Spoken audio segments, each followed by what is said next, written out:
ঢাকা দক্ষিণ city corporation ডিএসসিসির নির্বাচনে বিএনপির প্রার্থী ইশরাক হোসেনকে জয়ী ঘোষণা করেছেন আদালত। নির্বাচনে কারচুপির অভিযোগে ফল বাতিল এবং পুনরায় ভোটের দাবিতে বিএনপির প্রার্থী ইশরাক হোসেনের করা মামলায় নির্বাচনী ট্রাইব্যুনালে দায়িত্বপ্রাপ্ত ঢাকার প্রথম যুগ্ম জেলা জজ মোহাম্মদ নুরুল ইসলাম এ রায় ঘোষণা করেন। রায়ের পর ইশরাক হোসেন বলেন, মেয়র পদে দায়িত্ব নেওয়া না নেওয়া দলীয় বিষয়, দলের মত পেলেই মেয়র হিসেবে শপথ নেবেন তিনি। শহীদুল্লাহ রাজুর রিপোর্ট। 2020 সালের 1 ফেব্রুয়ারি অনুষ্ঠিত ঢাকা দক্ষিণ সিটি কর্পোরেশনের নির্বাচনে বিপুল ভোটে বিজয়ী হন আওয়ামী লীগ সমর্থিত প্রার্থী শেখ ফজলে নূর তাপস। ভোট গ্রহণে কারচুপি, ফলাফলে অনিয়মের অভিযোগ তুলে ফল বাতিল ও পুনরায় ভোটের দাবি করে আসছিলেন বিএনপি সমর্থিত প্রার্থী ইঞ্জিনিয়ার ইশরাক হোসেন। মেয়র নির্বাচনের ফলাফল ও গেজেট বাতিল চেয়ে নির্বাচনের 1 মাস পর আদালতে মামলা করেন ইশরাক।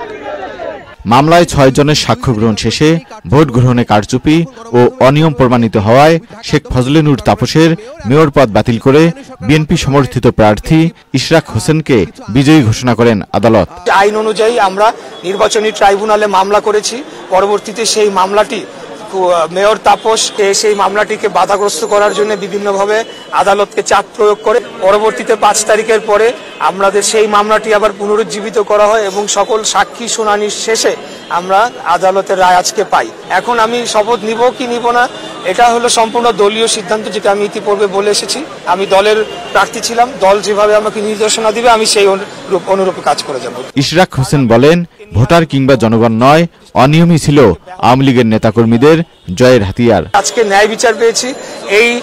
এই রায়ের ফলে আগামীতে যাতে কোনো নির্বাচনে কেউ কারচুপি না করে এবং অবৈধভাবে গিয়ে চেয়ার দখল না করে সেই ধারাটি যাতে ভাঙে এবং আমরা আগামী দিনে সম্পূর্ণ একটি গণতান্ত্রিক এবং সুনির্বাচনের মাধ্যমে একটি জনগণের সরকার প্রতিষ্ঠা করতে পারি, সেটি ধারাটা অব্যাহত থাকুক, সেটি আমি কামনা করছি। 2020 সালের 3 মার্চ ডিএসসিসির নির্বাচন বাতিল চেয়ে মামলা করেছিলেন ইশরাক। বিচার চলাকালে ইশরাক সহ 5 জন সাক্ষী আদালতে জবানবন্দি দেন।